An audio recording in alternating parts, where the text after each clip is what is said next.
ലവിലും മാരേജിലും ഒന്നിലും താല്പര്യമില്ലാത്ത അൻവിത. പക്ഷെ അവൾക്ക് ഒരു കുട്ടിയെ വേണം. അതിനു വേണ്ടിയിട്ട് ഒരു ദിവസത്തേക്ക് ഒരാളുടെ സഹകരണം വേണം. ആ ഒരു സഹകരണത്തിന് വേണ്ടി ഇന്ത്യയിലേക്ക് ഒരാൾ അന്വേഷിച്ചു വരുന്ന അവൾക്ക് നമ്മുടെ ഹീറോ സിത്തുവിനെ കിട്ടുന്നുണ്ട്. പക്ഷെ ഈ ഒരു കാര്യം അവൻക്ക് അക്സെപ്റ്റ് ചെയ്യാനായിട്ട് പറ്റുന്നില്ല. എങ്ങനെയായിരിക്കും അൻവിത ഈ ഒരു കാര്യം സിത്തുവിനെ പറഞ്ഞ് സമ്മതിപ്പിച്ചിട്ടുണ്ടാവുക? അങ്ങനെ അവസാനം കല്യാണം കഴിക്കാതെ തന്നെ അവൾ പ്രഗ്നന്റ് ആവുന്നുണ്ട്. എന്തായാലും നമ്മ അധികം പറഞ്ഞ് ദീർഘിപ്പിക്കാതെ ഈ ഒരു സ്റ്റോറിയിലേക്ക് പോകാം. അതിനു മുന്നേ നിങ്ങൾക്ക് നിങ്ങളുടെ അമ്മനെ ഇഷ്ടമാണെന്ന് വെച്ചാൽ ഉറപ്പായിട്ടും വീഡിയോ ഒന്ന് ലൈക്ക് ചെയ്യണേ. മൂവിയുടെ തുടക്കം തന്നെ നമ്മുടെ ഹീറോയിൻ ആയിട്ടുള്ള അൻവിതയെ കാണിക്കുന്നുണ്ട്. അവൾ ഒരു മാസ്റ്റർ ഷെഫ് ആയിരുന്നു, അതും 5 സ്റ്റാർ ഹോട്ടലിന്റെ. അവൾ ഉണ്ടാക്കുന്ന ഫുഡൊക്കെ അത്രയും എക്സലന്റ് ആയിരുന്നു. അതുകൊണ്ട് തന്നെ കസ്റ്റമേഴ്സിന് അവളെ കാണണമെന്ന് പറയുന്നുണ്ട്. DK എന്ന് പറഞ്ഞ ഒരാളാണ് ആ ഒരു 5 സ്റ്റാർ ഹോട്ടലിന്റെ ഓണർ. അയാൾ പോലും അൻവിനോട് കെഞ്ചിട്ടാണ് കസ്റ്റമേഴ്സിന്റെ അടുത്തേക്ക് കൊണ്ടുപോകുന്നത്. പക്ഷെ ആ ഒരു കസ്റ്റമേഴ്സിന്റെ ഇടയിൽ ഒരാള് അവളെ പെണ്ണ് കാണാനായിട്ട് വന്നിരിക്കുന്നതാണ്. അവളുടെ അമ്മ കുറെ നാളായി അവളോട് കല്യാണം കഴിക്കുന്ന പറഞ്ഞ് നിർബന്ധിച്ചുകൊണ്ടിരിക്കുന്നത്. പക്ഷെ അവൾക്ക് കല്യാണത്തിലൊന്നും ഒട്ടും തന്നെ താല്പര്യമേ ഉണ്ടായിരുന്നില്ല.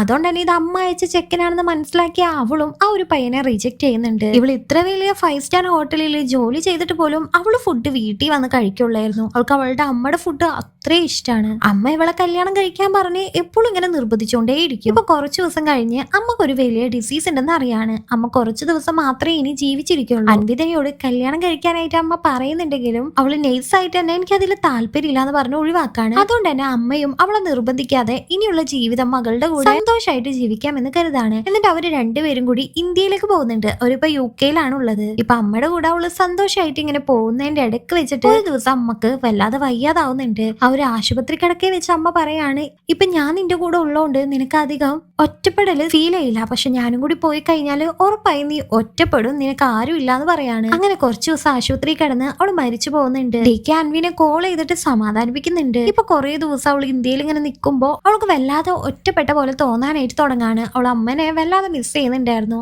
അതുകൊണ്ട് തന്നെ അവൾക്ക് ഒരു കൂട്ട് വേണമെന്ന് അവൾ തീരുമാനിക്കുകയാണ്. പക്ഷെ കല്യാണം കഴിക്കാൻ അവൾക്ക് താല്പര്യമില്ല. അവൾക്കൊരു കുട്ടിയെ വേണം. ആ ഒരു കാര്യം അവളുടെ ബെസ്റ്റ് ഫ്രണ്ട് ആയിട്ടുള്ള കാവ്യയോട് അവൾ പറയുന്നുണ്ട്. ഇതിന് വല്ല പോസിബിലിറ്റീസ് ഉണ്ടോന്ന് അറിയാൻ വേണ്ടിയിട്ട് ഒരു ഫെർട്ടിലിറ്റി ഹോസ്പിറ്റലിലേക്ക് രണ്ടുപേരും കൂടി പോകുന്നുണ്ട്. ഡോക്ടർ പറയാണ് അതിനുള്ള ഓപ്ഷൻസ് ഒക്കെ ഉണ്ട്. ഒരു സ്പേം ഡൊണേറ്ററുടെ സ്പേം കളക്ട് ചെയ്തിട്ട് അൻവിയുടെ ഓവറില് ഇൻപുട്ട് ചെയ്തിട്ടുണ്ടെങ്കിൽ അവള് പിന്നെ പ്രഗ്നന്റ് ആവും. അപ്പൊ ഒരാണിന്റെ സഹായം ഡയറക്റ്റ് ആവശ്യമില്ല, സ്പേംസ് മാത്രം മതി. അവൾ അതിന് സമ്മതിച്ച് ഫോം ഫില്ല് ചെയ്യാനായിട്ട് പോകുന്നുണ്ട്. ആ സമയത്താണ് അവിടെ സ്പേംസ് ഡൊണേറ്റ് ചെയ്യാൻ വന്ന ആൾക്കാർ അവൾ കാണുന്നത്. എല്ലാവരുടെയും ബിഹേവിയറും പേഴ്സണാലിറ്റിയും ഒക്കെ വളരെ മോശമായിരുന്നു. അപ്പൊ കുട്ടിക്ക് എന്തായാലും ആ ഒരു സ്വഭാവം വരുമല്ലോ. അതുകൊണ്ട് തന്നെ ഡോണറെ നമുക്ക് സെലക്ട് ചെയ്യാൻ പറ്റുമെന്ന് ഡോക്ടറോട് ചോദിക്കുന്നുണ്ട്. എന്നാൽ ഡോണറുടെ പേഴ്സണൽ ഇൻഫർമേഷൻ ഒക്കെ പറയുന്നത് ഇല്ലീഗൽ ആണെന്നും അതൊന്നും നടക്കില്ല എന്ന് പറയാം. അപ്പൊ ഈ ഒരു ഡോണറെ ഞാൻ തന്നെ കണ്ടുപിടിച്ച് വരാമെന്ന് അൻവിത പറഞ്ഞിട്ട് അവിടെ നിന്ന് പോകുന്നുണ്ട്. ഡോക്ടറും അതിന് സമ്മതിക്കുന്നുണ്ട്. ഒരു റെസ്റ്റോറന്റില് അൻവിത ഫുഡ് കഴിക്കാൻ പോകുന്ന സമയത്ത് അവിടെ ഒരു സ്റ്റാൻഡപ്പ് കോമഡി നടന്നുകൊണ്ടിരിക്കുകയാണ്. അത് നടത്തുന്നത് നമ്മുടെ ഹീറോ ആയിട്ടുള്ള സിദ്ധു ആയിരുന്നു. അവൻ സ്റ്റേജിൽ കയറി നിന്നാലേ എല്ലാവരും ചിരിക്കുകയായിരുന്നു. അവൻ അത്രയും കൊമേഡിയനാണ്. ഇവന്റെ സ്റ്റാൻഡപ്പ് കോമഡി കണ്ടിട്ട് അൻവിത നന്നായി തന്നെ ചിരിക്കുന്നുണ്ട്. അവിടെ ചുറ്റുള്ളവരൊക്കെ ചിരിച്ചോണ്ടിരിക്കുകയാണ്. അവൻ നല്ല സ്മാർട്ടും ആണ്, കൊമേഡിയനും ആണ്, കാണാനും ഭംഗിയുണ്ട്. അതുകൊണ്ട് തന്നെ അവനെ ഫിക്സ് ചെയ്താലോ എന്ന് അവള് വിചാരിക്കുന്നുണ്ട്. ഇപ്പൊ അവന്റെ അടുത്ത് പോയി സംസാരിച്ച അവളൊരു മാസ്റ്റർ ഷെഫ് ആണെന്നും പറഞ്ഞ് കാർഡ് കൊടുക്കുന്നുണ്ട്. അവനക്ക് ഒരു കോർപ്പറേറ്റില് ഷോ ഓഫർ ചെയ്യാണ്, സ്റ്റാൻഡപ്പിന്റെ ഒരു ഷോ. നമ്മുടെ സിദ്ധു ആണെന്ന് വെച്ചാൽ ഈ ഷോ ഒക്കെ ചെയ്യുന്നുണ്ടെങ്കിലും അവൻ ഇത് പാർട്ട് ടൈം ആയിട്ടാണ് ചെയ്യുന്നത്, ഫുൾ ടൈം ആയിട്ടല്ല ചെയ്യുന്നത്. അതുപോലെ തന്നെ ഇവൻ ഈ ഷോ ചെയ്യുന്നതിന് അവർക്ക് പൈസ ഒന്നും കൊടുക്കില്ല. ആൾക്കാരാണെന്ന് വെച്ചാൽ വല്ല ഗിഫ്റ്റ്സോ ആൽക്കഹോളോ സിഗരറ്റോ അങ്ങനെ എന്തെങ്കിലുമൊക്കെയാണ് കൊടുക്കാറ്. അതായത് വലിയ പ്രൊഫഷണൽ ആയിട്ടുള്ള ഒരു കൊമേഡിയൻ അല്ല. അതുകൊണ്ട് തന്നെ ഇത്രയും കോർപ്പറേറ്റിലൊക്കെ ഒരു ഷോ കിട്ടാന്ന് പറഞ്ഞാൽ അവനക്ക് വലിയ കാര്യം തന്നെയായിരുന്നു. അതുകൊണ്ട് തന്നെ അവൻ അൻവിനെ വലിയ ബഹുമാനത്തോടുകൂടി മാഡം എന്നൊക്കെയാണ് വിളിക്കുന്നത്. ഇപ്പൊ അവന്റെ വീട്ടിലാണ് കാണിക്കുന്നത്. അവനക്കൊരു അമ്മയും അച്ഛനും ആണ് ഉള്ളത്. അമ്മ എന്ന് വെച്ചാല് ഭയങ്കര ദൈവവിശ്വാസിയായിരുന്നു. ദൈവത്തിന് എന്തോ പൂജ ഒക്കെ ചെയ്തോണ്ടിരിക്കുകയാണ്. എന്തിനു വേണ്ടിയിട്ടാ? മകനൊന്ന് കല്യാണം കഴിച്ച് കാണാൻ വേണ്ടിയിട്ട്. ഇവനും അൻവിതയുടെ പോലെ തന്നെ കല്യാണത്തിനൊന്നും ഇൻട്രസ്റ്റ് ഇല്ലാതെ ഇങ്ങനെ നടക്കാണ്. ഇവൻ ഇങ്ങനെ സ്റ്റാൻഡപ്പ് കോമഡി ഒക്കെ ചെയ്ത് നടക്കാണെന്നുള്ള കാര്യം അവന്റെ ഫാമിലിക്ക്, അച്ഛനും അമ്മക്കും അറിയില്ലായിരുന്നു. അവനൊരു ഓഫീസിൽ വർക്ക് ചെയ്യാനായിട്ട് പോകുന്നുണ്ട്. അത് മാത്രമേ ഈ ഫാമിലിക്ക് അറിയുള്ളായിരുന്നു. പിറ്റേ ദിവസം അവൻ ഓഫീസിലേക്ക് പോകുന്നുണ്ട്. അവിടെ അടുത്തുള്ള ഒരു സിഗരറ്റ് ഷോപ്പിൽ കയറിയിട്ട് അവന് സിഗരറ്റ് ഒക്കെ വലിക്കുന്നുണ്ട്. എന്നിട്ട് ഓഫീസിൽ പോയി വെറുതെ ഒന്ന് മുഖം കാണിച്ച് അവൻ തിരിച്ചു പോകും. അവന് ഒട്ടും റെസ്പോൺസിബിലിറ്റി ഇല്ലാത്ത, പഞ്ച്വാലിറ്റി ഇല്ലാത്ത ഒരാളായിരുന്നു. വല്ലപ്പോഴൊക്കെ വർക്കിന് പോകുന്നുണ്ടെങ്കിൽ തന്നെ ഉച്ചക്കലത്തെ ഫുഡ് കഴിക്കാൻ വേണ്ടി മാത്രമാണ് അവൻ അവിടേക്ക് പോകുന്നത്, അല്ലാണ്ട് വർക്ക് ചെയ്യാൻ വേണ്ടിയിട്ടല്ലായിരുന്നു. ഇപ്പൊ അവൻ ഓഫീസിൽ ഇരുന്ന് എല്ലാവരും ഫുഡ് കഴിച്ചുകൊണ്ടിരിക്കുന്ന സമയത്താണ് അൻവിതിനെ അവനക്ക് മീറ്റ് ചെയ്യണം എന്നുള്ള കാര്യം ഓർമ്മ വരുന്നത്. അവൾ എത്രയോ ഒരു ടൈം പറഞ്ഞിട്ടുണ്ടായിരുന്നു. പക്ഷെ ആ ഒരു ടൈം കഴിഞ്ഞിട്ടാണ് അവളുടെ ഓഫീസിൽ ഇവൻ എത്തുന്നത്. അൻവിതാണെന്ന് വെച്ചാൽ ഭയങ്കര പഞ്ച്വൽ ആയിട്ടുള്ള ഒരു ലേഡി ആയിരുന്നു. പക്ഷെ അവളുടെ ആവശ്യമായോണ്ട് അവള് സിദ്ധുവിനെ കാണാനായിട്ട് സമ്മതിക്കുന്നുണ്ട്. ഇപ്പൊ എന്തോ ഇന്റർവ്യൂലെ ക്വസ്റ്റ്യൻസ് ചോദിക്കുന്ന പോലെ ഓരോ ക്വസ്റ്റ്യൻസ്, നിനക്ക് വല്ല രോഗങ്ങൾ ഉണ്ടായിരുന്നോ, നിന്റെ സ്വഭാവം എന്താണ്, ഹാബിറ്റ് എന്താണ്, ആൽക്കഹോളിക് ആണോ, സിഗരറ്റ് വലിക്കോ, അങ്ങനെ ഇന്റർവ്യൂവിന് ക്വസ്റ്റ്യൻ ചെയ്യുന്ന പോലെ ഓരോ ക്വസ്റ്റ്യൻസ് അവളിങ്ങനെ ചോദിച്ചുകൊണ്ടിരിക്കുകയാണ്. ഈ സ്റ്റാൻഡപ്പ് കോമഡിക്ക് ഇങ്ങനെ ക്വസ്റ്റ്യൻസ് ഒക്കെ ആവശ്യമുണ്ടോ എന്ന് സിദ്ധും ചോദിക്കുന്നുണ്ട്. അവളപ്പൊ ഓക്കെ അതിന്റെ ആവശ്യമില്ല എന്ന് പറഞ്ഞാൽ അവനെ അവിടെ നിന്ന് പറഞ്ഞയക്കുന്നുണ്ട്. ഇപ്പൊ കാവ്യയും അൻവിയും കൂടി അവന്റെ ബാക്ക്ഗ്രൗണ്ട് ഒക്കെ ഇങ്ങനെ ചെക്ക് ചെയ്ത് അവനെ കുറിച്ച് ഇങ്ങനെ സെർച്ച് ചെയ്ത് നടക്കാണ്. അവനക്ക് വലിയ ക്രിമിനൽ ബാക്ക്ഗ്രൗണ്ട് ഒന്നും ഇല്ലാന്നും നല്ല രീതിയിൽ തന്നെ പോകുന്ന ഒരാളാണെന്നും കാവ്യ ചെക്ക് ചെയ്തിട്ട് പറയുന്നുണ്ട്. ഇനി അവന്റെ ഓഫീസിലും കൂടി പോയി ഇൻവെസ്റ്റിഗേറ്റ് ചെയ്യണമായിരുന്നു. ആദ്യം തന്നെ അവര് അടുത്തുള്ള ആ ഒരു സിഗർ ഷോപ്പില്ലേ അവിടെ കയറിയിട്ട് സിദ്ധുവിന്റെ ഫോട്ടോ കാട്ടി കൊടുക്കുന്നുണ്ട്. ഇപ്പൊ ഈ ഒരു കടയുടെ ഓണർ വിചാരിക്കുന്നത് സിദ്ധുവിന് എന്തോ മാരേജ് പ്രൊപ്പോസൽ വന്നേക്കുന്നതാണെന്നാണ്. അതുകൊണ്ട് തന്നെ അവൻ സിഗരറ്റ് വലിക്കുന്നതോ അല്ലെങ്കിൽ കള്ളു കുടിക്കുന്നതോ ജോലിക്ക് വരാത്തതോ ഒന്നും തന്നെ അയാൾ പറയുന്നില്ല. അയാൾ ഭയങ്കരമായിട്ട് സിദ്ധുവിനെ പുകഴ്ത്തിക്കൊണ്ടിരിക്കുകയാണ്. അവൻ സിഗരറ്റ് എന്താന്ന് പോലും അറിയാത്ത മണിമുത്താണെന്നൊക്കെ പറയാണ്. അവരും അത് വിശ്വസിച്ച് ഇനി ഓഫീസിൽ അന്വേഷിക്കാമെന്ന് വിചാരിക്കുന്നുണ്ട്. ഓഫീസിൽ സെക്യൂരിറ്റി ആയാലും അവന്റെ കൊളീഗ്സ് ആയാലും എല്ലാവരും ഇവനക്ക് വന്ന കല്യാണാലോചന ആണെന്ന് വിചാരിച്ച് അവനെ പുകഴ്ത്തിക്കൊണ്ടേയിരിക്കുകയാണ്. ബാക്ക്ഗ്രൗണ്ട് ചെക്ക് ഫിനിഷ് ആയി. അതിൽ അവർക്ക് പോസിറ്റീവ് ആയിട്ടുള്ള റിസൾട്ട് ആണ് വന്നത്. ഇപ്പൊ ആ ഒരു കറക്റ്റ് ടൈമിൽ തന്നെ സിദ്ധു അവിടേക്ക് എത്തുന്നുണ്ട്. അവൻ ആദ്യം തന്നെ പോയിട്ട് ആ ഒരു സിഗരറ്റ് കടയിൽ നിന്ന് സിഗരറ്റ് വാങ്ങുന്നുണ്ട്. ആ ടൈമാണ് ആ ഒരു ഷോപ്പിൽ ഓണർ ഇങ്ങനെ 2 പെൺകുട്ടികൾ നിന്നെ അന്വേഷിച്ച് വന്നിട്ടുണ്ടെന്നുള്ള കാര്യം പറയുന്നത്. അവൻ അങ്ങനെ അൻവിതനെയും കാവ്യനെയും കാണുന്നുണ്ട്. എന്തിനാണ് നിങ്ങൾ ഇവിടെ അന്വേഷിക്കാൻ വന്നേക്കുന്നതെന്ന് ചോദിക്കുമ്പോൾ, അല്ല ഇത്രയും വലിയ കോപ്പറേറ്റീവൊക്കെ അല്ലേ നിനക്ക് ഷോ തരുന്നത്, അപ്പൊ നിങ്ങൾ കുടിച്ച് വന്ന അവിടെ പ്രശ്നമൊന്നും ഉണ്ടാക്കരുതല്ലോ, അതുകൊണ്ടാണ് ബാക്ക്ഗ്രൗണ്ട് ചെക്ക് ചെയ്തേന്നൊക്കെ നോണ പറയുന്നുണ്ട്. അൻവിത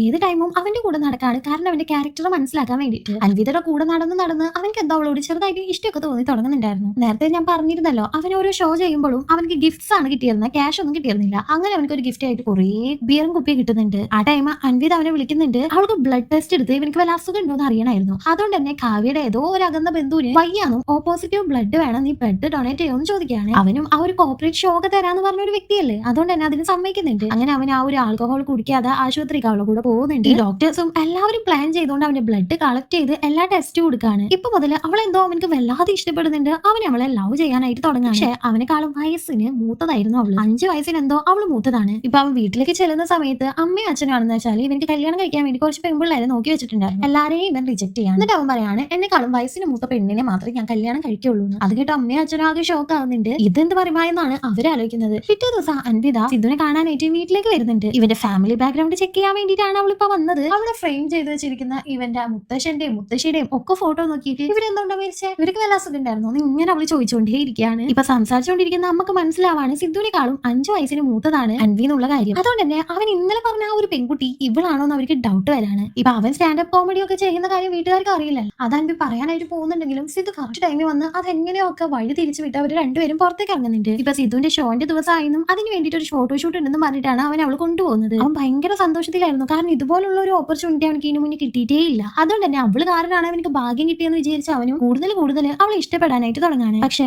അവൾ കാണുന്ന ഒരു തരി പോലും അവന്റെ മേലിൽ ഫീലിംഗ്സേ ഉണ്ടായിരുന്നില്ല. അവൾക്ക് ആകെ ആവശ്യം ഒരു സ്പേം ഡൊണേറ്റ് ചെയ്യാൻ പറ്റിയ ഒരു നല്ല ജെന്റിൽമാൻ ആയിട്ടുള്ള സ്മാർട്ട് ആയിട്ടുള്ള ഹെൽത്തിന് ഇഷ്യൂസ് ഒന്നും ഇല്ലാത്ത ഒരാളെ ആയിരുന്നു. ഇവന്റെ സ്റ്റാൻഡപ്പ് കോമഡി കണ്ട അവളും നിനക്ക് ഇത് ഫുൾ ടൈം ആയിട്ട് ചെയ്തുകൂടെയും ചോദിക്കുകയാണ്. അവൻ നല്ല കോമഡിയൻ ആണ്. അങ്ങനെ പറഞ്ഞ എൻകറേജ് ചെയ്തുകൊണ്ട് തന്നെ പിറ്റേ ദിവസം അവൻ ഓഫീസിൽ പോയി അവന്റെ ജോലി തന്നെ റിസൈൻ ചെയ്യാണ്. അത് മാത്രമല്ല കൊളീഗ്സിനോടൊക്കെ ഇങ്ങനെ ഒരു പെൺകുട്ടിനെ ഞാൻ ഇഷ്ടപ്പെടുന്നുണ്ടെന്നും അവളൊന്ന് വളയ്ക്കാനായിട്ട് നിങ്ങൾ ഹെൽപ്പ് ചെയ്യണമെന്നെല്ലാം പറയുന്നുണ്ട്. ഇതേ സമയം തന്നെ അൻവിതയും ഫിക്സ് ചെയ്തിട്ടുണ്ടായിരുന്നു സിദ്ധു തന്നെ മതി അവളുടെ ആ ഒരു ഡോണർ എന്ന്. അങ്ങനെ സിദ്ധുവിനോടും അവളും ഇക്കാര്യം തുറന്നു പറയാമെന്ന് കരുതുന്നുണ്ട്. അങ്ങനെ അവർ രണ്ടുപേരും കൂടി ഒരു മാളിലേക്ക് പോകുന്നുണ്ട്. ആ ഒരു സമയത്ത് ഇവളുടെ ഓഫീസിൽ ഉണ്ടായിരുന്ന ആ ഒരു ആൾക്കാരൊക്കെ കൂടി അവിടെ എന്തോ പ്ലാൻ ചെയ്ത് ഡാൻസ് ഒക്കെ കളിച്ച് അൻവിനെ പ്രപ്പോസ് ചെയ്യാണ്. സിദ്ധു പ്രപ്പോസ് ചെയ്യാൻ പോവാണെന്ന് മനസ്സിലാക്കിയ അൻവിയും വേഗം തന്നെ അവനെ പിടിച്ച് എണീപ്പിച്ചിട്ട് അവന്റെ ചുവട്ടിലായിട്ട് എന്തോ പറയുന്നുണ്ട്. സംഭവം ഈ ഡോണറുടെ കാര്യമായിരിക്കും പറഞ്ഞിട്ടുണ്ടാവുക. ഇത് കേട്ട് അവൻ ആകെ ഷോക്കായി നിൽക്കാണ്. പക്ഷെ ചുറ്റുള്ളവരാരും ഇതാണ് പറഞ്ഞതെന്ന് മനസ്സിലാക്കിയിട്ടുണ്ടായിരുന്നില്ല. അൻവി എന്തോ അവനെ ഹഗ് ചെയ്ത് കിസ് ചെയ്തു എന്നാണ് അവരുടെ ഒക്കെ വിചാരം. അങ്ങനെ ഇവര് സെറ്റ് ആയി എന്ന് അവർ വിചാരിക്കുകയാണ്. അവനും അവൾ പറഞ്ഞ കാര്യം കേട്ട് ആകെ ഷോക്ക് ആയിട്ടുണ്ടായിരുന്നു. അവർക്ക് ശരിക്കും അവൾ എന്താണ് പറഞ്ഞതെന്ന് കംപ്ലീറ്റ് ആയിട്ട് മനസ്സിലായിട്ടുണ്ടായിരുന്നില്ല. അവനത് തെറ്റായിട്ടാണ് ധരിച്ചിരിക്കുന്നത്. അവൾ എന്താ പറഞ്ഞത്, എനിക്ക് കല്യാണം കഴിക്കാൻ താല്പര്യമില്ല പക്ഷെ ഒരു കുട്ടിയെ വേണമെന്ന്. അതെങ്ങനെയാണെന്നുള്ളത് അവൾ ഡീറ്റെയിൽ ആയിട്ട് പറഞ്ഞില്ല. ഇവൻ അതുകൊണ്ട് അത് മോശം രീതിയിൽ കാണാണ്. ഇത്രയും വൃത്തിയായിട്ട് ഒരു കാര്യത്തിനൊന്നും അവൻ കൂട്ടു നിൽക്കില്ല എന്ന് അവൻ ഉറപ്പിച്ചിട്ടുണ്ടായിരുന്നു. അതുകൊണ്ട് തന്നെ അവന്റെ ലവ് ഫെയിലിയർ ആയല്ലോ. അവൻ പിന്നീട് ഭയങ്കരമായിട്ട് കുടിക്കാനായിട്ട് തുടങ്ങാണ്. അതുപോലെ തന്നെ അവന്റെ ഫ്രണ്ട്സിനോടെല്ലാം പറയുന്നുണ്ട് ഇവൾ ഈ ടൈപ്പ് ഒരു പെണ്ണാണെന്നും അവൾക്ക് കല്യാണം കഴിക്കാതെ തന്നെ പ്രഗ്നന്റ് ആവാൻ ഞാൻ ഹെൽപ്പ് ചെയ്യണം എന്നൊക്കെയാണ് പറഞ്ഞതെന്നും പറയുന്നുണ്ട്. ഇപ്പൊ അൻവിയാണെന്ന് വെച്ചാൽ സിദ്ധുവിനെ വിളിച്ചിട്ട് അവൻ ഫോൺ എടുക്കാത്തതുകൊണ്ട് തന്നെ അവന്റെ വീട്ടിലേക്ക് പോകുന്നുണ്ട്. അവനോട് സോറി പറയാനായിട്ടാണ് ആക്ച്വലി അവൾ പോയത്. കാരണം അവൾ ഇത് ആദ്യമേ അവനോട് പറയണമായിരുന്നു. അത് അവളുടെ മിസ്റ്റേക്ക് ആണെന്ന് അവൾക്ക് മനസ്സിലാവുന്നുണ്ട്. അവർ രണ്ടുപേരും അങ്ങനെ സംസാരിക്കുന്നുണ്ട്. പക്ഷെ സിദ്ധു ആണെന്ന് വെച്ചാൽ മോശമായിട്ട് ഇത് കാൽക്കുലേറ്റ് ചെയ്യുന്നതുകൊണ്ട് തന്നെ അവളെ ഭയങ്കര മോശമായിട്ട് സംസാരിച്ചുകൊണ്ടിരിക്കുകയാണ്. ഇതൊക്കെ ഒരാൾ അക്സെപ്റ്റ് ചെയ്യോ, നീ എന്ത് വർത്താനം ഈ പറയുന്നതെന്നെല്ലാം ചോദിക്കുകയാണ്. ഇതുകൊണ്ട് തന്നെ അവൾക്ക് അവനോട് ദേഷ്യം തോന്നാണ്. നിന്റെ മൈൻഡ് ഒക്കെ ഭയങ്കര നേരോ മൈൻഡ് ആണെന്നും നീ ഒരു കൊമേഡിയൻ അല്ല ജോക്കർ ആണെന്നും പറഞ്ഞ് അവിടെ നിന്ന് പോകുന്നുണ്ട്. ഈ ജോക്കർ ആണെന്നുള്ള വർത്താനം കേട്ടതോടുകൂടി അവൻ വീണ്ടും നന്നായി തന്നെ കുടിക്കാനായിട്ട് തുടങ്ങാണ്. ഇപ്പൊ അവൻ ഒരു ദിവസം സ്റ്റാൻഡപ്പ് കോമഡി ചെയ്യുന്ന സമയത്ത് അവന്റെ അച്ഛൻ അവനെ ഫോളോ ചെയ്തിട്ട് ഇവൻ ഈ ഷോ നടത്തുന്നത് കാണാൻ. അവൻ അപ്പൊ എന്തോ ഒരു മോശം വേർഡ്സ് ഒക്കെ യൂസ് ചെയ്താണ് ഷോ നടത്തിയിരുന്നത്. അതുകൊണ്ട് തന്നെ അച്ഛന് നല്ല ദേഷ്യം വന്നിട്ട് അവിടെ നിന്ന് പോകുന്നുണ്ട്. വീട്ടിൽ വന്ന് അവനോട് അച്ഛൻ നന്നായി തന്നെ ഫൈറ്റ് ചെയ്യുന്നുണ്ട്. ഇങ്ങനത്തെ ഒരു ജോലി ചെയ്ത് നീ മുന്നോട്ട് പോവാണെങ്കിൽ നിനക്ക് ഒരു റെസ്പെക്റ്റും ഉണ്ടാവില്ല, ഇതൊന്നും കണ്ടിന്യൂ ചെയ്യാൻ പറ്റില്ല എന്നൊക്കെയാണ് അച്ഛൻ പറയുന്നത്. ഇപ്പൊ അവന്റെ ഫ്രണ്ട് വീട്ടിലേക്ക് വന്ന് അവനെ വിളിച്ചു കൊണ്ട് പോകുന്നുണ്ട്. ഒരു റെസ്റ്റോറന്റിലേക്കാണ് അവൻ പോകുന്നത്. അവിടെ വെച്ചിട്ട് അൻവിനെ അവൻ കാണാണ്. അൻവി ആണെന്ന് വെച്ചാൽ ഇവൻ പോയ അപ്പൊ തന്നെ ആദിത്യ എന്ന് പറഞ്ഞ ഒരാളെ വേറെ ചൂസ് ചെയ്തിട്ടുണ്ടായിരുന്നു ഈ സ്പേം ഡൊണേറ്റ് ചെയ്യാൻ വേണ്ടിയിട്ട്. ഇപ്പൊ സിദ്ധുവിനോട് അവൾ എങ്ങനെയാണ് സംസാരിച്ചിരുന്നത്, ആ ഒരു രീതിയിൽ ആദിത്യനോട് അവൾ സംസാരിക്കുന്നത് കണ്ട് അവന് വീണ്ടും തെറ്റിദ്ധരിക്കുകയാണ്. ഇവൾ ഇത്ര വേഗം ആളെ മാറ്റിയെന്ന് അവനും ചിന്തിക്കുന്നുണ്ട്. അവനാന്ന് വെച്ചാൽ ദേഷ്യം വന്നിട്ട് ഈ ആദിത്യയുടെ അടുത്ത് പോയി പ്രശ്നം ഉണ്ടാക്കാണ്. ഈ ഒരു പെണ്ണിനെ വിശ്വസിക്കരുതെന്നും നീയൊക്കെ ഇതിന് നിന്ന് കൊടുക്കുമെന്ന് ചോദിക്കാണ്. പക്ഷെ അവൾ ചെയ്ത മിസ്റ്റേക്ക് അവൾ വീണ്ടും റിപ്പീറ്റ് ചെയ്തില്ല. അവൾ എല്ലാ കാര്യങ്ങളും ഓൾറെഡി ആദിത്യനോട് പറഞ്ഞിട്ടുണ്ടായിരുന്നു. അവനത് അക്സെപ്റ്റ് ചെയ്തിട്ട് തന്നെയാണ് സ്പേം ഡൊണേറ്റ് ചെയ്യാനായിട്ട് നിൽക്കുന്നത്. ഇപ്പൊ സിദ്ധുവും അപ്പൊ നീ എല്ലാം അറിഞ്ഞിട്ടാണ് ഇത് ചെയ്യാൻ പോകുന്നത്, കല്യാണം കഴിക്കാണ്ട് അവൾക്ക് ഒരു കുട്ടിയാണെന്ന് പറയുന്നത്, അതിന് നീ തയ്യാറാണെന്ന് ചോദിക്കുമ്പോൾ ആദിത്യയും അതിനിപ്പോ എന്താണ് ചോദിക്കുന്നത്. സിദ്ധു അങ്ങനെ വല്ലാതെ ഷോക്ക് ആവുന്നുണ്ട്. ഇപ്പൊ അൻവി അവന്റെ ലൈഫിൽ നിന്ന് പോയ പിന്നെ അവൻ ഭയങ്കര അൺലക്കി ആവാണ്. എന്ത് തൊട്ടാലും നശിപ്പ് തന്നെ നശിപ്പ്. സിദ്ധുവിനിപ്പോ അവളില്ലാതെ പറ്റാത്തതുകൊണ്ട് തന്നെ ആദിത്യനെയും അൻവിനെയും ഫോളോ ചെയ്ത് ആ ഇൻഫെർട്ടിലിറ്റി ഹോസ്പിറ്റലിലേക്ക് അവൻ എത്തുന്നുണ്ട്. സിദ്ധുനാണെന്ന് വെച്ചാൽ അവളെ മറക്കാനായിട്ട് പറ്റുന്നേ ഇല്ല. അതുകൊണ്ട് തന്നെ അവനും തീരുമാനിക്കാണ് അങ്ങനെയെങ്കിലും അവളായിട്ട് ഒന്നാവാന്ന്. അങ്ങനെ ഒന്നായി കഴിഞ്ഞാൽ അവൾ പ്രഗ്നന്റ് ആയി കഴിഞ്ഞാൽ അവനെ വിട്ടു പോയില്ലല്ലോ, ആ ഒരു കൺസെപ്റ്റ് ആയിരുന്നു അവനിക്ക്. അങ്ങനെ ഈ ഒരു കാര്യത്തിന് അവൻ സമ്മതിക്കാമെന്ന് കരുതാണ്. അൻവിയുടെ വീട്ടിലേക്ക് പോയിട്ട് അവൻ റിക്വസ്റ്റ് ചെയ്യാണ്, കാല് പിടിച്ച് പറയാണ് ഈ ഒരു കാര്യത്തിന് ഞാൻ റെഡിയാണെന്ന് പറഞ്ഞിട്ട്. അവൻ ഉദ്ദേശിക്കുന്ന കാര്യം വേറെയും അൻവി ഉദ്ദേശിക്കുന്ന കാര്യം വേറെയായിരുന്നു. ഒരു 3 മാസം ടൈം എടുത്തിട്ടാണ് അൻവി സിദ്ധുവിനെ ചെക്ക് ചെയ്തത്. പക്ഷെ ആദ്യത്തെ ആകെ 3 ആഴ്ചയായിട്ട് അവൾക്ക് പരിചയമുള്ളൂ. അതുകൊണ്ട് തന്നെ സിദ്ധു എന്നെ വരുന്നതാണ് നല്ലതെന്ന് അൻവി വിചാരിക്കുന്നുണ്ട്. അങ്ങനെ അവനെ തന്നെ ഫിക്സ് ചെയ്യുന്നുണ്ട്. ഇപ്പൊ ഈ വിവരങ്ങളൊക്കെ അറിയിക്കാൻ വേണ്ടിയിട്ട് ഞാൻ വിളിക്കാമെന്ന് അൻവി സിദ്ധുവിനോട് പറയുന്നുണ്ട്. രാവിലെ തന്നെ അവൾ വിളിക്കുന്നുണ്ട്. അവനാണെന്ന് വെച്ചാൽ എക്സസൈസ് ഒക്കെ ചെയ്ത് എന്തോ കാര്യം ചെയ്യാൻ പോകുന്ന പോലെ നീറ്റായി ഡ്രസ് ചെയ്ത് അവളുടെ ക്യാബിനിലേക്ക് പോകുന്നുണ്ട്. അവനപ്പൊ ചോദിക്കുന്നുണ്ട് ഇവിടെ വെച്ചിട്ടാണോ നമ്മൾ ചെയ്യേണ്ടത്, ഇതിനൊക്കെ ഒരു പ്രൈവസി വേണ്ടേന്ന്. അതും CCTV ക്യാമറ പോലും അവിടെ ഉണ്ടായിരുന്നു. എന്നാൽ അൻവി പറയാണ് ഇതിനിപ്പോ എന്താ കുഴപ്പമൊന്നുമില്ല, നമുക്ക് ഇവിടെ തന്നെ ഇരിക്കും. പ്രൊസീജിയേഴ്സ് ഒക്കെ സ്റ്റാർട്ട് ചെയ്താലോ ചോദിക്കുകയാണ്. അവനെപ്പോഴും തെറ്റിദ്ധരിച്ചേക്കല്ലേ. അവൻ ഷോട്ടിന്റെ ഹുക്കൊക്കെ തുറന്നിട്ട് ഭയങ്കര റൊമാൻറ്റിക് ആയിട്ടിരിക്കുകയാണ്. ആ ഒരു സമയത്ത് അൻവിക്ക് മനസ്സിലാവുന്നുണ്ട് ഇവൻ ഉദ്ദേശിച്ച് വെച്ചിരിക്കുന്നത് വേറെ എന്തോ ആണ്. അതുകൊണ്ട് തന്നെ അൻവി അവന്റെ അടുത്തേക്ക് വന്നിട്ട് അതെ നീ ഉദ്ദേശിച്ച പോലെ നല്ല കാര്യങ്ങൾ, നിന്റെ സ്പേം ആണ് എനിക്ക് ഡൊണേറ്റ് ചെയ്യേണ്ടത്, അല്ലാണ്ട് വേറെ ഒന്നുമില്ല. നമ്മൾ തമ്മിൽ ഒരു ഫിസിക്കൽ കോൺടാക്റ്റും ഉണ്ടാവില്ല. പിന്നെ ഞാൻ പ്രഗ്നന്റ് ആയി കഴിഞ്ഞാൽ നീ എന്റെ ഫ്രണ്ടും അല്ല സ്പൗസും അല്ല, നമ്മൾ തമ്മിൽ ഒരു റിലേഷനും ഇല്ലാന്ന് പറഞ്ഞു ഒരു പേപ്പറിൽ സൈൻ ചെയ്ത് കൊടുക്കണം എന്ന് പറയാണ്. അവൻ അത് കേട്ട് ആകെ ഷോക്കായി വീണ്ടും ഇരിക്കുകയാണ്. എന്നാൽ ഒരു പ്രാവശ്യം അവൻ ചാൻസ് മിസ്സാക്കിയോണ്ട് തന്നെ ഇതിന് അവൻ സമ്മതിച്ച് ആ ഒരു പേപ്പറിൽ സൈൻ ചെയ്ത് കൊടുക്കുന്നുണ്ട്. പിറ്റേ ദിവസം ഇവർ രണ്ടുപേരും കൂടി ആ ഫെർട്ടിലിറ്റി ഹോസ്പിറ്റലിലേക്ക് പോകുന്നുണ്ട്. അവന്റെ സ്പേം കളക്ട് ചെയ്തിട്ട് ടെസ്റ്റിംഗ് അയക്കാണ്. വലിയ കുഴപ്പമൊന്നുമില്ല സ്പേമിന്. പക്ഷേ അതിന്റെ കൗണ്ട് ഇൻക്രീസ് ചെയ്യാൻ വേണ്ടിയിട്ട് അവനോട് ഒരു 3 ആഴ്ചത്തോളം എക്സസൈസ് ചെയ്യാനും ഡയറ്റ് ചെയ്യാനും പിന്നെ ഈ സ്മോക്കിംഗ് ഡ്രിങ്കിങ് അതൊക്കെ ഒഴിവാക്കാനായിട്ട് പറയാണ്. അവനും ഭയങ്കര കഷ്ടപ്പെട്ടിട്ടാണ് ഇതൊക്കെ അവൻ ചെയ്യുന്നത്. ഇപ്പൊ അവനക്ക് സ്റ്റാൻഡപ്പ് കോമഡി പോലും മര്യാദക്ക് പറയാനായിട്ട് പറ്റുന്നുണ്ടായിരുന്നില്ല. അവൻ ആകെ തളർന്നിട്ടുണ്ടായിരുന്നു. ഇവളാന്ന് വെച്ചാൽ ഇവനെ ഫോഴ്സ് ചെയ്തുകൊണ്ട് ഡയറ്റ് കൺട്രോൾ ചെയ്യാനും എക്സസൈസ് ചെയ്യാനും കുടിക്കാതിരിക്കാനും നിർബന്ധിച്ചുകൊണ്ടേയിരിക്കുകയാണ്. അവനക്ക് ലാസ്റ്റ് സഹി കിടന്നുണ്ട്. അവന്റെ ഫ്രണ്ടും അവനോട് പറയുന്നുണ്ട് അവൾക്ക് ശരിക്കും നിന്നെ ആവശ്യമില്ല, പിന്നെ എന്തിനാണ് നീ ഇങ്ങനെയൊക്കെ ചെയ്യുന്ന അവൾക്ക് വേണ്ടിയെന്ന്. അവനക്കും അത് തോന്നുന്നുണ്ട് എന്തിനു വേണ്ടിയിട്ടാണ് ഞാൻ ഇങ്ങനെ കഷ്ടപ്പെടുന്നതെന്ന്. അതുകൊണ്ട് തന്നെ അവൻ ഒന്നും ആലോചിക്കാണ്ട് അന്ന് രാത്രി കുടിക്കുന്നുണ്ട്. ഇപ്പൊ പിറ്റേ ദിവസം ഹോസ്പിറ്റലിൽ അപ്പോയിന്റ്മെന്റ് ഉള്ള ദിവസമായിരുന്നു. അൻവിത കുറെ നേരമായി അവനെ വെയിറ്റ് ചെയ്തിരിക്കുന്നത്. പക്ഷെ അവനെ വിളിച്ചിട്ട് കിട്ടുന്നില്ല, അവൻ അവിടേക്ക് വന്നില്ല. അതുകൊണ്ട് തന്നെ അവളും അവന്റെ വീട്ടിലേക്ക് പോകുന്നുണ്ട്. ആ സമയത്ത് അവനെ ഉറങ്ങായിരുന്നു. ഉറങ്ങ മാത്രമല്ല അവന്റെ റൂം മുഴുവൻ കുപ്പി ഉണ്ടായിരുന്നു. അതുകൊണ്ട് തന്നെ അൻവിതക്ക് അവൻ കുടിച്ചിട്ടുണ്ടെന്ന് മനസ്സിലാവാണ്. അവൾ അപ്പൊ അവനോട് നീ കുടിച്ചോളേന്ന് ചോദിക്കുമ്പോൾ ഞാൻ കുടിച്ചു വന്നു, ഞാൻ എന്തിനു വേണ്ടിയിട്ടാണ് നിനക്ക് വേണ്ടിയിട്ട് ഇതെല്ലാം സാക്രിഫൈസ് ചെയ്യേണ്ട കാര്യം, എനിക്ക് ഇതിന്റെ ആവശ്യമൊന്നുമില്ല എന്ന് പറയാണ്. അപ്പോഴാണ് അവൾ കരഞ്ഞുകൊണ്ട് അവളുടെ സ്റ്റോറി പറയുന്നത്. അവൾക്ക് ശരിക്കും അമ്മ മാത്രമല്ലേ ഉണ്ടായിരുന്നുള്ളൂ. അച്ഛനും അമ്മയും കല്യാണം കഴിച്ച സമയത്ത് അവർ നല്ല സ്നേഹമായിരിക്കും എന്നാണ് അവർ വിചാരിച്ചത്. പക്ഷെ അവരുടെ ആ ഒരു ജീവിതത്തിൽ എപ്പോഴും പ്രശ്നങ്ങളായിരുന്നു. അതുകൊണ്ട് തന്നെ ഈ ഭാര്യയും ഭർത്താവും തമ്മിലുള്ള റിലേഷന് അവൾക്ക് ഒട്ടും തന്നെ ട്രസ്റ്റ് ഉണ്ടായിരുന്നില്ല. അതുകൊണ്ടാണ് അവൾക്ക് കല്യാണത്തിനോട് ഇൻട്രസ്റ്റ് ഇല്ലാത്തത്. അവൾ ആകെ ഈ ലോകത്ത് നല്ല റിലേഷൻ ആണെന്ന് വിചാരിക്കുന്നത് അമ്മയും മക്കളും തമ്മിലുള്ള ബന്ധം. അതിന് വേണ്ടിയിട്ടാണ് ഒരു കുട്ടി വേണമെന്ന് അവള് ചിന്തിച്ചത് തന്നെ. ഇതെല്ലാം പറഞ്ഞുകൊണ്ട് തന്നെ സിദ്ധുവിനും അവൾ പറയുന്നതും അവളുടെ ഭാഗത്തും ശരിയുണ്ടെന്ന് തോന്നാണ്.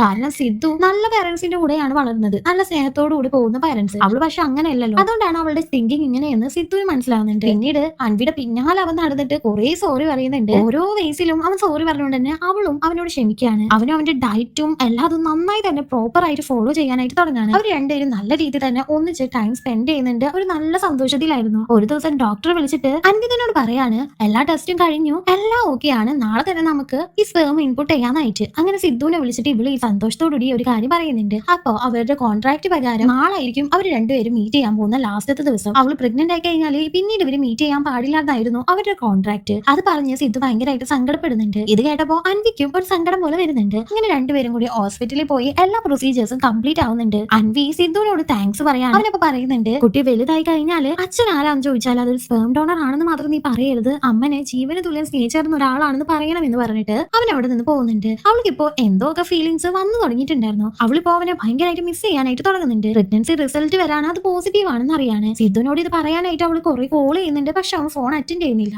അതുകൊണ്ട് തന്നെ അവൾ വീട്ടിലേക്ക് പോയി നോക്കാണ്. പക്ഷെ അവനൊരു ഷോ ഉണ്ടെന്നും ഷോയിലേക്ക് പോയേക്കാണെന്നും അമ്മ പറയാണ്. അങ്ങനെ ഷോ നടക്കുന്ന ആ ഒരു സ്ഥലത്തേക്ക് അവൾ പോകുന്നുണ്ട്. ആ സമയത്ത് ഫ്രണ്ട് അവിടേക്ക് വന്നിട്ട് ഇപ്പോഴാണ് അവനൊന്ന് ഓക്കെ ആയി തുടങ്ങിയത്. നീ വെറുതെ അവന്റെ അടുത്ത് വന്നിട്ട് അവന്റെ മൂഡ് കളഞ്ഞ് അവൻ ഇല്ലാതാക്കരുതെന്നും പറയാണ്. അതുകൊണ്ട് തന്നെ സങ്കടം തോന്നിയ അൻവി അവിടെ നിന്ന് പോവാണ്. പിന്നീട് അവള് സിദ്ധുവിനെ കാണാനായിട്ട് പോകുന്നില്ല. അവൾ അങ്ങനെ UK തന്നെ തിരിച്ചു പോകുന്നുണ്ട്. പക്ഷെ അവിടെ ചെന്നിട്ട് പോലും അവൻ അവൾക്ക് വല്ലാതെ തന്നെ മിസ് ചെയ്യുന്നുണ്ട്. സിദ്ധു അവന്റെ ഷോ ഇങ്ങനെ കണ്ടിന്യൂ ചെയ്ത് ഇങ്ങനെ പൊക്കൊണ്ടിരിക്കുകയാണ്. അവൻ പതിയെ പതിയെ ഉയരാനായിട്ട് തുടങ്ങാണ്. ഇപ്പൊ അവൾ വർക്ക് ചെയ്യുന്ന ഹോട്ടലിൽ അവൾ ഉണ്ടാക്കുന്ന ഫുഡിന്റെ ടേസ്റ്റ് കുറയാനായിട്ട് തുടങ്ങാണ്. കസ്റ്റമേഴ്സിനായിട്ട് അവൾ ഫൈറ്റ് ചെയ്യാനായിട്ട് തുടങ്ങുന്നുണ്ട്. ഇതുകൊണ്ട് തന്നെ ഓണർ ആയിട്ടുള്ള DKക്കും അവൾക്ക് എന്തോ പ്രശ്നം പറ്റിയിട്ടുണ്ടെന്ന് മനസ്സിലാവാണ്. സിദ്ധു ഈ ടൈം വല്ലാണ്ട് ഫേമസ് ആവുന്നുണ്ട്. അവന്റെ അച്ഛൻ പോലും അവന്റെ അടുത്തേക്ക് വന്ന് ഓട്ടോഗ്രാഫ് ചോദിക്കുകയാണ്. ഇപ്പൊ അച്ഛന് അവൻ ആലോചിച്ച് ഭയങ്കര അഭിമാനമായിരുന്നു. അച്ഛൻ അങ്ങനെ അവനോട് വർത്താനം പറയുന്നതിന്റെ ഇടയിൽ പറയാണ്, ആ ഒരു കുട്ടിക്ക് മാരേജ് എന്ന് പറഞ്ഞാൽ പേടിയായോണ്ടാണ് നിന്നെ അവൾ ഒഴിവാക്കിയത്. നീ നിനക്ക് അവളെ വേണമെന്ന് മാത്രമല്ല അവളോട് പറഞ്ഞിട്ടുള്ളൂ, നിന്റെ കൂടെ എപ്പോഴും ഞാൻ ഉണ്ടാവും എന്നൊന്ന് പറഞ്ഞു നോക്ക്, അവൾ നിന്നെ വിട്ടു പോകില്ല എന്ന് പറയാണ്. ഇത് കേട്ട സിദ്ധുവിനും സത്യമാണെന്ന് തോന്നിയോണ്ട് തന്നെ അവന് UK അവളെ തേടി പോകുന്നുണ്ട്. പക്ഷേ DKനോട് സംസാരിച്ച സിദ്ധു മനസ്സിലാക്കാണ് അവളിപ്പോ അവിടെ ഉണ്ടായിരുന്നില്ല. കാരണം അവളുടെ മൈൻഡ് വല്ലാതെ ഡിസ്റ്റർബ് ആയതുകൊണ്ട് തന്നെ എല്ലാവരെയും വിട്ട് ഒറ്റയ്ക്ക് ജീവിക്കാനായിട്ട് അവൾ ആഗ്രഹിക്കുന്നുണ്ടായിരുന്നു. DK അതിന് സമ്മതിക്കാണ്. അവൾ ഇവിടെ നിന്ന് പോയതിനു ശേഷം ആരായിട്ട് ഒരു കോണ്ടാക്ട് ഇല്ല. അവൾ UK എവിടെയോ ജീവിച്ചുകൊണ്ടിരിക്കുന്നുണ്ട്. സിദ്ധു ആണെന്ന് വെച്ചാല് അവർ UK തന്നെ കുറച്ച് ഷോ ഒക്കെ നടത്തി അവൾ ഇങ്ങനെ സെർച്ച് ചെയ്തുകൊണ്ട് നടക്കാണ്. ഇപ്പൊ അവളാണെങ്കിൽ ചെറിയൊരു റെസ്റ്റോറന്റിൽ ജോലിക്ക് വേണ്ടി കയറിയിട്ടുണ്ടായിരുന്നു. ഓരോ മാസം കഴിയുമ്പോഴും അവളുടെ വയറ് വീർത്ത് വരുന്നുണ്ട്. അത് മാത്രമല്ല ഓരോ ഇൻസിഡന്റിലും അവൾക്ക് സിദ്ധുവിനെ മിസ് ചെയ്യാനായിട്ട് തുടങ്ങാണ്. സിദ്ധുവിനെ അവൾ സ്നേഹിച്ചു തുടങ്ങാണ്. ഇന്നാണ് സിദ്ധുവിന്റെ ലാസ്റ്റ് UK ദിവസം. ലാസ്റ്റത്തെ ഷോ UK ഇന്നാണ്. ഇന്നുകൊണ്ട് അവളെ കണ്ടുപിടിച്ചില്ല എന്നുണ്ടെങ്കിൽ ഇനി ഒരിക്കലും സിദ്ധുവിനെ അവളെ കണ്ടുപിടിക്കാനായിട്ട് പറ്റില്ല. സിദ്ധു അങ്ങനെ ഒരു ബ്രിഞ്ചാൽ ഫ്രൈ കഴിക്കുന്ന സമയത്താണ് ആ ഒരു ടേസ്റ്റ് അവൾക്ക് നല്ല ഫെമിലിയർ ആണെന്ന് മനസ്സിലാകുന്നത്. ഇത് ഉറപ്പായിട്ടും അൻവി ഉണ്ടാക്കിയതാണെന്ന് അവൻ മനസ്സിലാക്കുന്നുണ്ട്. അത് വാങ്ങിയ കടയിലേക്ക് അവൻ പോകുമ്പോൾ ഒരു ആംബുലൻസ് അവിടെ നിന്ന് പോകുന്നത് കാണിക്കുന്നുണ്ട്. ആ ഒരു ആംബുലൻസിനെ ഫോളോ ചെയ്ത് അവനും പോവാണ്. ശരിക്കും അൻവിക്ക് ഡെലിവറി പെയിൻ വന്നിട്ടുണ്ടായിരുന്നു. അവളെ കൊണ്ടാണ് ഇപ്പൊ ആ ഒരു ആംബുലൻസ് പോകുന്നത്. അങ്ങനെ അവനും ഹോസ്പിറ്റലിൽ എത്തുന്നുണ്ട്. ഡെലിവറി പെയിൻ വന്നുകൊണ്ട് തന്നെ അവളെ ലേബർ റൂമിലേക്ക് കയറ്റാണ്. അവൻ അവിടെ നിന്ന് അൻവിയെ കാണുന്നുണ്ട്. പക്ഷെ നേഴ്സ് ലേബർ റൂമിലേക്ക് അവൻ അലോ ചെയ്യുന്നില്ല. ഇവന്റെ സംസാരം ഉള്ളിൽ നിന്ന് അൻവി കേൾക്കുന്നുണ്ടായിരുന്നു. അവളും ആകെ ഷോക്ക് ആവുന്നുണ്ട്. ഇവൻ ഇവിടെ എത്തിയോന്ന് ആലോചിക്കുന്നുണ്ട്. ആ ഒരു സിസ്റ്റർ ആണെന്ന് വെച്ചാൽ ആകെ ഹസ്ബൻഡിനോ ബോയ് ഫ്രണ്ടിനോ മാത്രമേ അകത്തേക്ക് കയറാൻ പറ്റുള്ളൂ, അല്ലാതെ ആർക്കും കയറാൻ പറ്റില്ല. നിങ്ങൾ തമ്മിലുള്ള റിലേഷൻ എന്താണെന്ന് ചോദിക്കുകയാണ്. എന്നാൽ അവനക്ക് റിലേഷൻ പറയാനായിട്ട് കിട്ടുന്നില്ല. ഹസ്ബൻഡ് ആണോ എല്ലാന്ന് പറയാണ്, ബോയ് ഫ്രണ്ട് ആണോ എല്ലാന്ന് പറയാണ്. അപ്പൊ പിന്നെ അകത്തേക്ക് കയറാൻ പറ്റില്ല എന്ന് പറയുമ്പോൾ അൻവി അവിടേക്ക് വന്നിട്ട് ആ ഒരു നേഴ്സിനോട് പറയാണ് വയറ്റിൽ കിടക്കുന്ന കൊച്ചിന്റെ അച്ഛൻ അവനാണെന്ന്. അങ്ങനെ ആ ഒരു നേഴ്സും നിങ്ങൾ സിദ്ധു ആണോ എന്ന് ചോദിക്കുമ്പോൾ അതേന്ന് പറയാണ്. അവൾ ഫില്ല് ചെയ്ത് കൊടുത്ത ആ ഒരു ഫോമിൽ അച്ഛന്റെ പേര് സിദ്ധു എന്നാണ് എഴുതിയിരുന്നത്. അതുകൊണ്ട് തന്നെ സിദ്ധുവിന് നല്ല സന്തോഷമാവുന്നുണ്ട്. അൻവി അവനെ അക്സെപ്റ്റ് ചെയ്തു എന്നുള്ള കാര്യം അവൻക്കും മനസ്സിലാവാണ്. അങ്ങനെ ലേബർ റൂമിലേക്ക് സിദ്ധുവും പോകുന്നുണ്ട്. ഒരു കുട്ടിക്ക് അൻവി ജന്മം നൽകുന്നുണ്ട്. അവർ രണ്ടുപേരും അങ്ങനെ ഒന്നാവാണ്. അപ്പൊ കുറച്ച് കാലങ്ങൾക്ക് ശേഷമാണ് കാണിക്കുന്നത് അവൻ അവന്റെ സ്റ്റാൻഡപ്പ് കോമഡി കണ്ടിന്യൂ ചെയ്തു പോവാണ്. ആ ഒരു സ്റ്റാൻഡപ്പ് കോമഡി കാണാനായിട്ട് അൻവി അവിടെ തന്നെ ഉണ്ടായിരുന്നു. അവരുടെ കല്യാണം കഴിഞ്ഞിട്ടുണ്ടായിരുന്നു. ഇപ്പോഴും അൻവിക്ക് മാരേജിലൊന്നും വിശ്വാസമില്ല. പക്ഷെ അവളുടെ ഭർത്താവായിട്ടുള്ള സിദ്ധുവിനെ അവൾക്ക് ഭയങ്കര വിശ്വാസമായിരുന്നു. ഇവിടെ വെച്ചിട്ട് ഈ ഒരു മൂവി അവസാനിക്കാണ്. ശരിക്കും മാരേജ് എന്ന് പറഞ്ഞാൽ ചിലവർക്കൊക്കെ സ്കാരി തന്നെ ആയിരിക്കും അല്ലേ? നിങ്ങളെ സംബന്ധിച്ചിടത്തോളം മാരേജ് സ്കാരി ആണോ അതോ നിങ്ങളുടെ ലൈഫ് മാറ്റി ഏറ്റവും ഹാപ്പി ആയിട്ടുള്ള മൂമെന്റ് ആണോ എന്ന് ഒന്ന് കമന്റ് ചെയ്തേക്കണേ. താങ്ക്